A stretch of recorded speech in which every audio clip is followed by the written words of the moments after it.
Good morning, students.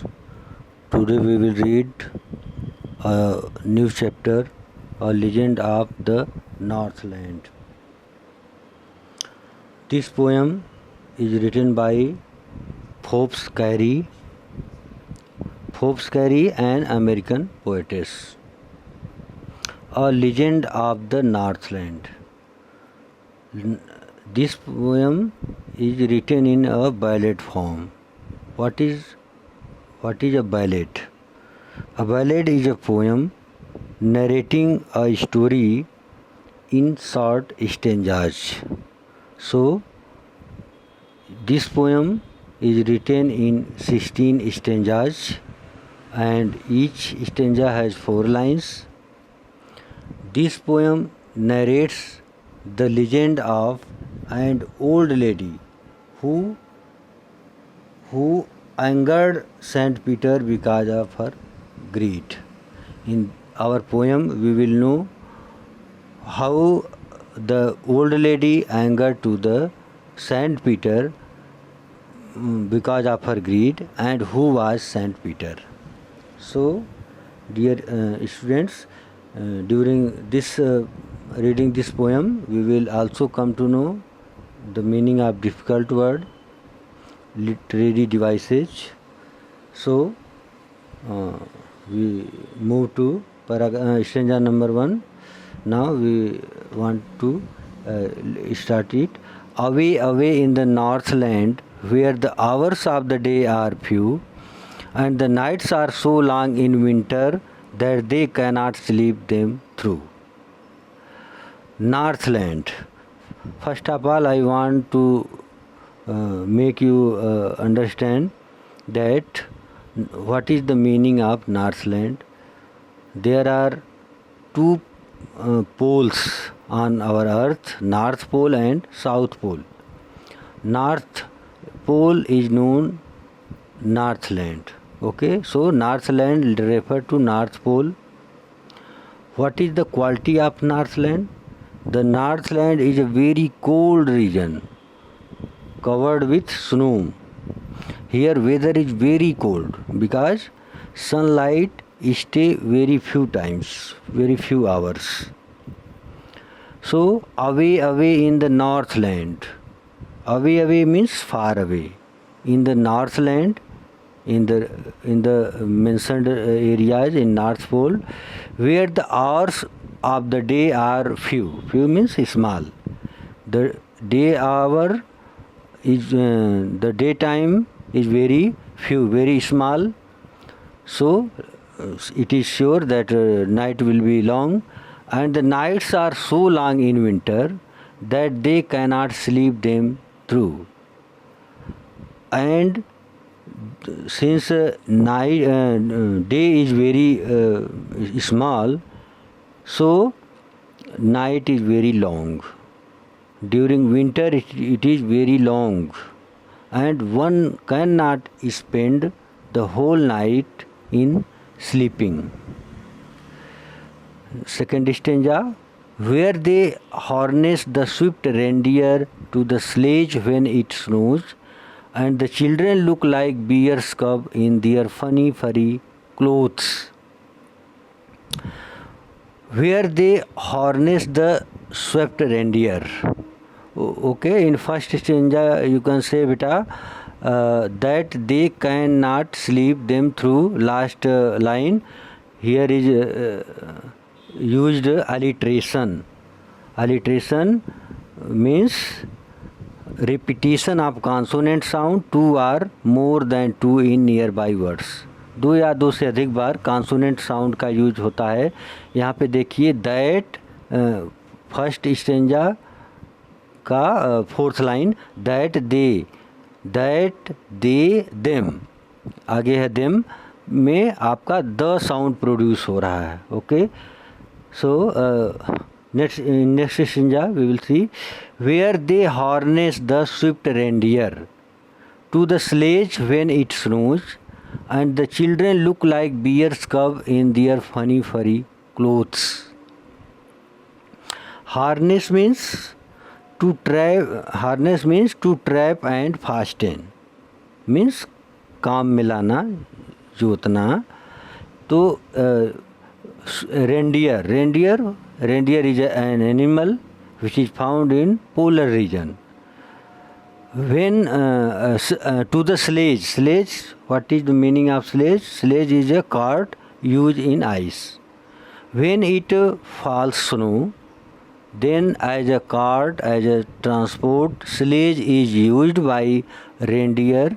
Sledge is pulled by reindeer. Okay, and the children look like bears' cubs in their funny furry clothes. And the children of this region, due to severe cold, they put on furry clothes. That is why they look like bear's cub. Bear's cub means young one of the bear. Here children look like bears. Like word use हुआ बेटा यहाँ. Here is literary devices is used simile. यहाँ पे कौन सी literary device use हुआ है? simile. simile क्या है? जिसको उपमा अलंकार कहते हैं.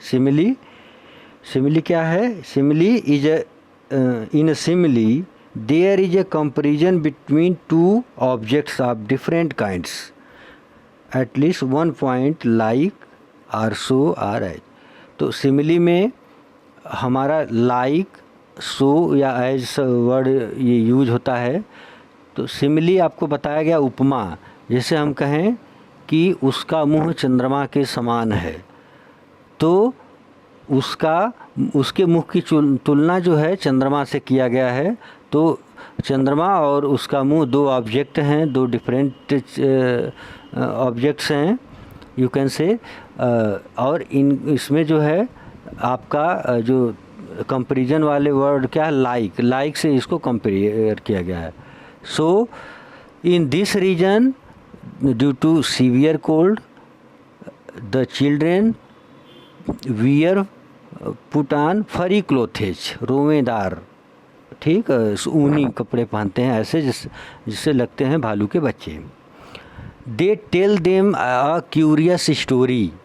दे रेफर टू द पेरेंट्स और elder. Tell them a curious story. Tell them here to the children, to young one, a curious story, interesting story. I don't believe tease, T-I-S, tease means it is.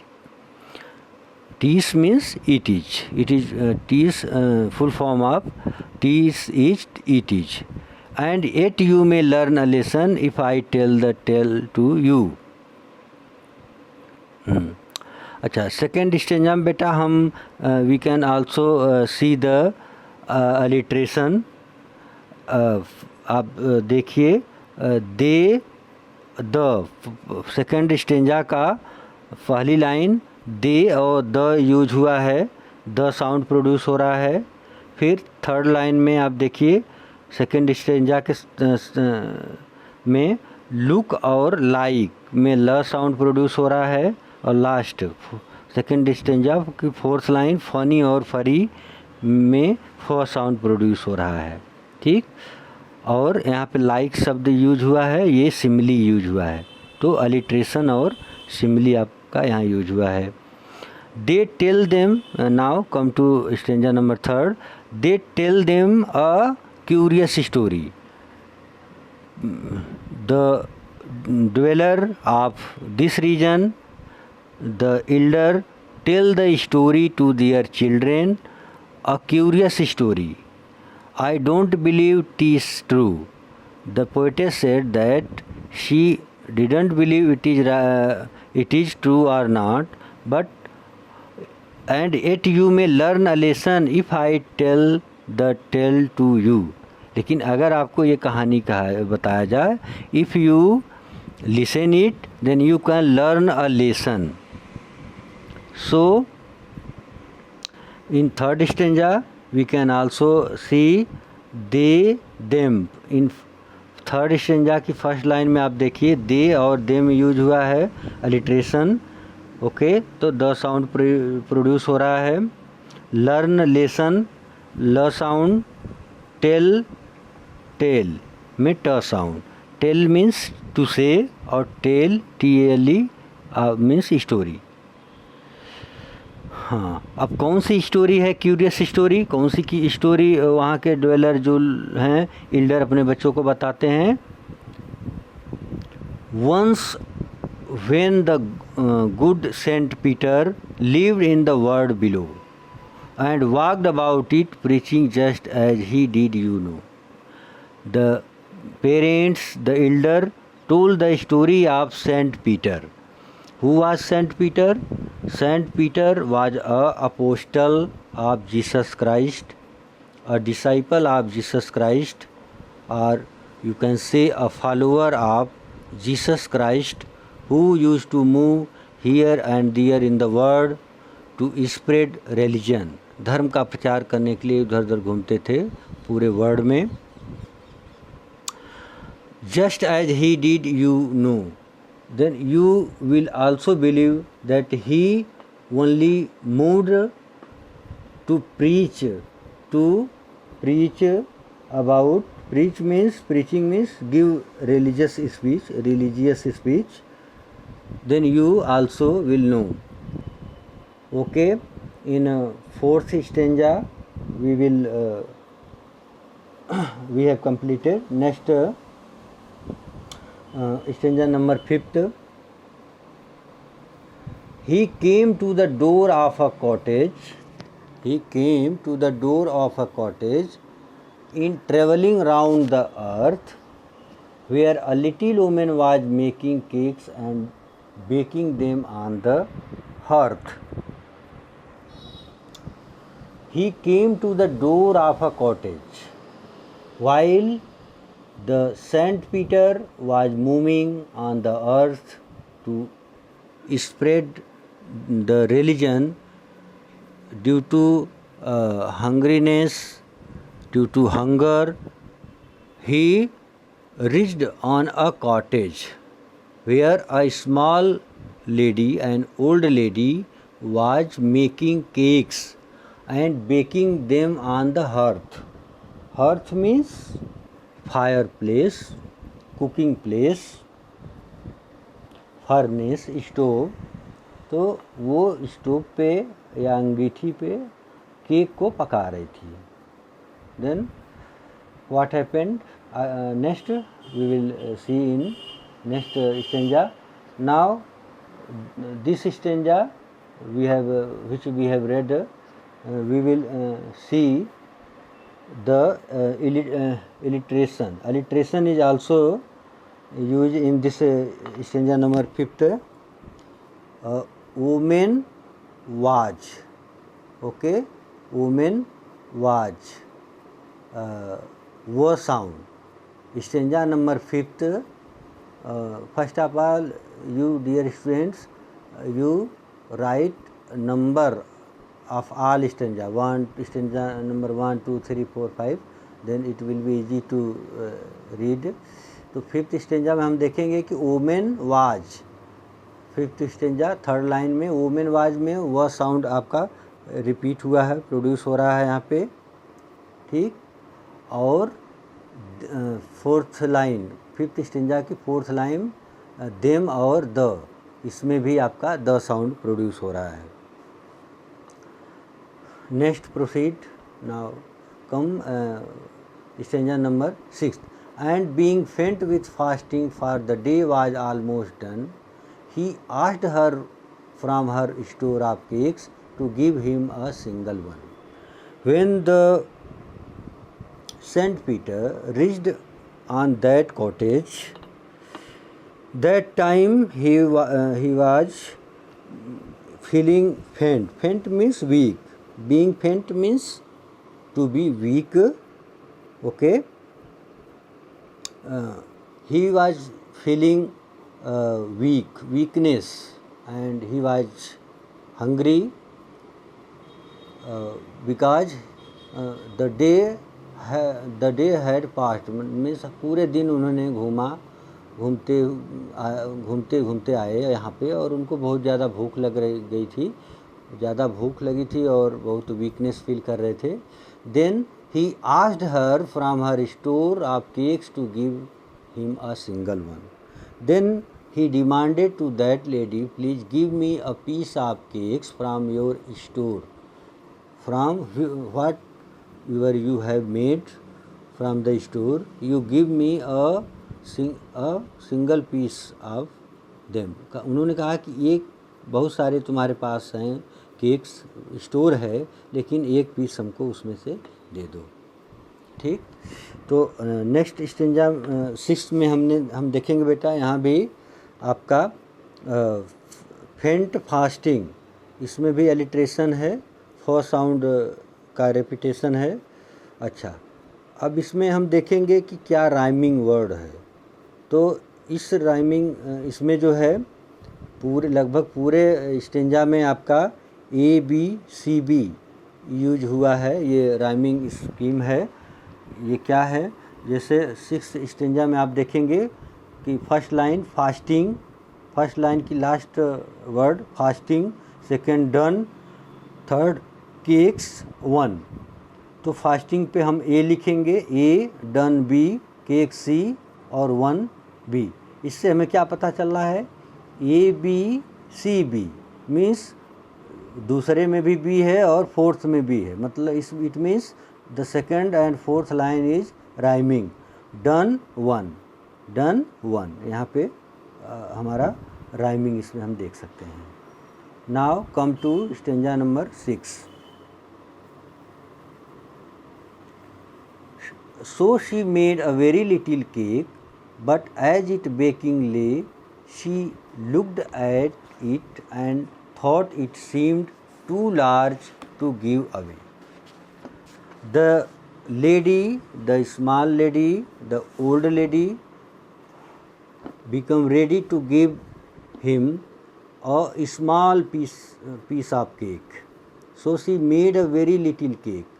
उसने अपने store से उनको उठा के नहीं दिया, सोचा कि हम एक छोटा सा केक इनके लिए बना देते हैं. But as it baking lay means put down, जैसे उसको बेकिंग के लिए रखा, she looked at it and thought it seem too large to give away. She looked that it was too large to give for free to the Saint Peter. उन्होंने कहा इतना बड़ा हम नहीं देंगे, बहुत बड़ा है. So now in 7th stanza we have completed. Now stanza number 8. Next, therefore she needed another and still a smaller one, but it looked when she turned it over as large as the first had done. Therefore she needed means make a mixture of wheat and water. फिर से उसने गूँथना, needed means गूँथना, दूसरा उसने एक गूँथ कर, and still a smaller one, और छोटा सा उसका पार्ट लिया. But it looked when she turn it over as large as the first had done. लेकिन ये भी जो है उतना ही बड़ा हो जाता है जितना कि पहला वाला. ठीक. तो 8 में स्टेंजा नंबर 8 जो अभी हमने पढ़ा है उसमें स्टिल स्मॉलर यहाँ पे एलिट्रेशन यूज हुआ है बेटा, और स साउंड प्रोड्यूस हो रहा है यहाँ पे. ठीक. आइए stanza number 9. Then she took a tiny scrap of dough and rolled it flat and baked it thin as a wafer, but she couldn't part with that. Then she took a tiny scrap. Tiny scrap means small piece. Dough means गूथा हुआ आटा. ठीक. तो उसने एक बहुत ही छोटा सा part लिया. ठीक. एंड रोल्ड इट फ्लैट, जैसे बेलन से रोटी या बेलते हैं वैसे उसको रोल करते करते फ्लैट कर दिया. And baked it thin as a wafer. ठीक. उसको कैसा बना दिया, एज अ वेफर मैंने एक पापड़ जैसा. But she couldn't part with that means couldn't give away to the Saint Peter. ये भी उसको नहीं दे पाती है. अच्छा, यहाँ पे बेटा second line 8th 9th stanza हम लोग पढ़ रहे हैं, इसमें सेकंड रो देखिए, रोल्ड एंड रोल्ड। यहाँ पे रेपिटेशन हुआ है, रोल्ड एंड रोल्ड। रेपिटेशन एक लिटरेरी डिवाइस है, वो यूज हुआ है। और baked it thin as a wafer, as word use हुआ है, यहाँ पे सिमिली वर्ड यूज हुआ है, ठीक। तो एज यहाँ पे सिमिली है, तो इसमें आपका अलिट्रेशन और सिमिली दोनों यूज हुआ है। Now come to stanza number 10। For she said, my cakes that seem too small when I eat for them myself are yet too large to give away, so she put them on the shelf. इसके बाद उसने कहा, she said, कि जब उस cake को, वो खुद बनाया हुआ केक को खुद जो है यूज करती है तो उसको छोटा दिखता है, लेकिन जब वो किसी को देती है तो ये उसको बहुत बड़ा दिखता है। ऐसा क्यों हो रहा उसको? Because she was very greedy fellow, ठीक, बहुत लालची थी, उसको वो छोटा ही उसको बड़ा दिखने लगता है, ठीक। तो इस पैराग्राफ 10 में हम देखेंगे कि यहाँ पैराग्राफ 10 आपका for she said my cakes, तो यहाँ पे आपका अलिट्रेशन यूज हुआ है, सीन और स्मॉल। हाँ, सीम स्मॉल, यहाँ पे देखिए सीम और स्मॉल में स साउंड प्रोड्यूस हो रहा है, ठीक। चलिए, now come to stanza number 3rd। Then good Saint Peter grew angry. Good Saint Peter grew angry. Grew angry means become angry, for he was hungry and faint, and surely such a woman was enough to provoke a saint. Provoke means to make angry. Then he said that this lady is enough to provoke a saint, माने इसने अति कर दिया, ठीक। और Saint Peter को इसने गुस्सा दिला दिया, ठीक। और वह बहुत ही हंग्री थे, फेंट कमज़ोर फील कर रहे थे और बहुत देर से वेट कर रहे थे दरवाजे पर, और इसने उनको जो है क्रोधित, गुस्सा दिला देती है, ठीक। तो उन्होंने फिर वो क्या करते हैं, अब उसको कर्स देते हैं, ठीक। And he said you are far too selfish to dwell in a human form. Selfish means a person who thinks only for personal advantage, जो केवल अपने बारे में सोचता है, ठीक, वो सेल्फिश है। तो उन्होंने कहा कि you are not fit to live in a human being, you doesn't deserve in human being, माने तुम मानव के योग्य नहीं हो। To have both food and shelter and fire to keep you warm. God has given you both food and shelter and fire to keep you warm, but you greedy fellow, you greedy lady doesn't like to share your resources. Okay, तो उसको फिर आगे क्या कर्स देते हैं, साफ देते हैं। नाउ अच्छा, यहाँ पे बेटा हम देखेंगे जो अभी हमने पढ़ा है 12 पैराग्राफ 12 स्टेंजा टू 12, ये सेकंड स्टेंजा 12 स्टेंजा का सेकंड टू से शुरू हो रहा है, और थर्ड स्टेंजा भी इसी का, टू 12 और टू है, ठीक। तो 2 से ये शुरू हो रहा है, इसको हम क्या कहते हैं, अनाफोरा। अनाफोरा क्या है, ये लिटरेरी डिवाइस है, ठीक। 2 consecutive line begins with same word. consecutive line mean continuous line, दोनों लाइन 2 से शुरू हुआ है, तो यहाँ पे ये अनाफोरा यूज हुआ है, ठीक। चलिए, now you shall build as the bird do and shall get your scanty food, by boring and boring and boring all day in the hard dry wood.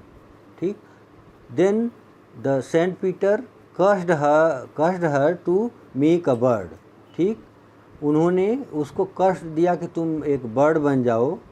ठीक, और ऐसी बर्ड जो scanty means too small in size or amount, ऐसी bird जिसको कि पूरे दिन भर काम करने के बाद भी ठीक बहुत ही कम भोजन मिल पाता है।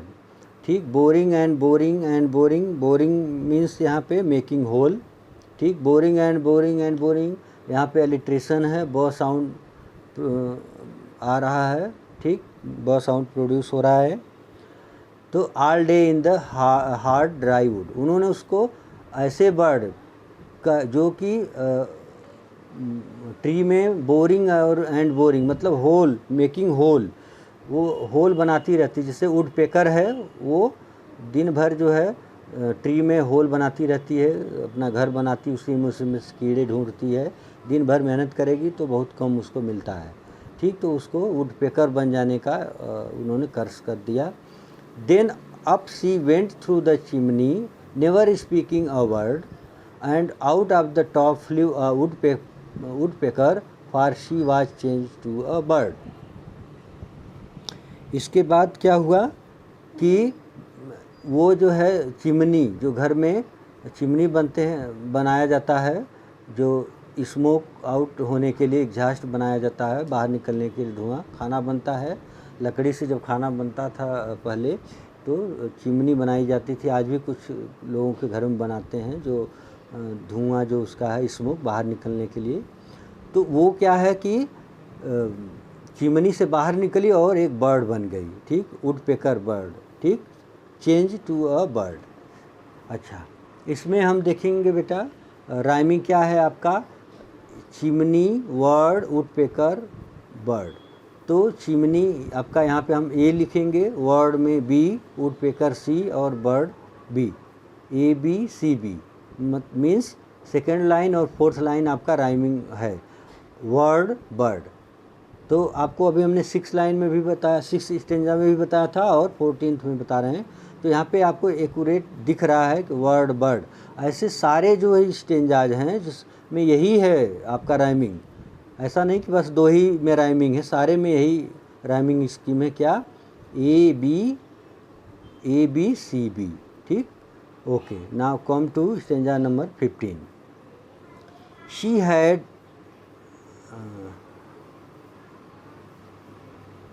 She had a scarlet cap on her head and that was left the same, but all the rest of her clothes were burned black as a coal in the flame. Scarlet means गहरा लाल। ठीक, she had a scarlet cap on her head and that was left the same। जैसे ही वो chimney से बाहर निकली एक bird के रूप में हुई, उसका हेड पे जो है एक लाल कैप की तरह है, स्कारलेट मीन्स गहरा लाल, ब्रिलियंट रेड कलर का जो है उसके ऊपर जो है हेड के ऊपर लाल कलर का कैप की तरह बन गया। ठीक, but all the rest of her clothes were burn black as a coal in the flame. Flame means fire, flame means fire. तो बाकी उसके जो क्लॉथ हैं वो सब आग में जल गए, लेकिन उसका वही कैप बचा रहा। तो black as a coal in the flame. तो यहाँ पे भी बेटा सिमिली यूज हुआ है, black as a coal in the flame. कपड़े उसके जल कर ऐसे काले हो गए जैसे कोयला आग में जल के काला होता, तो एज यहाँ सिमिली है। ठीक, तो and every country school boy has seen her in the wood where she lives in the tree still this very day boring and boring for food. तो and every country school boy, countryside means rural areas, गांव के बच्चे, village school boy. जब कभी country side के बच्चे rural areas के बच्चे कब देखते हैं, है scene her in the would, school आते समय जाते समय उस बर्ड को लकड़ी जो है पेड़ में क्या करते हुए, boring and boring, making hole, बनाते हुए, where she lives in the tree till this very day, boring and boring. तो दोनों समय जो आते जाते वो देखते थे, स्कूल गोइंग चिल्ड्रेन। तो उस समय उनके पेरेंट्स बताते थे कि सम टाइम्स एगो this bird was a ग्रेडी lady and with the curse of the sandpeter she changed into a bird. So in this poem we get a lesson that we should not be selfish. Why? A selfish person has no satisfaction in life. Okay, we should always help the needy. Okay, now I hope you all have understand. Now your chapter is over. Thank you.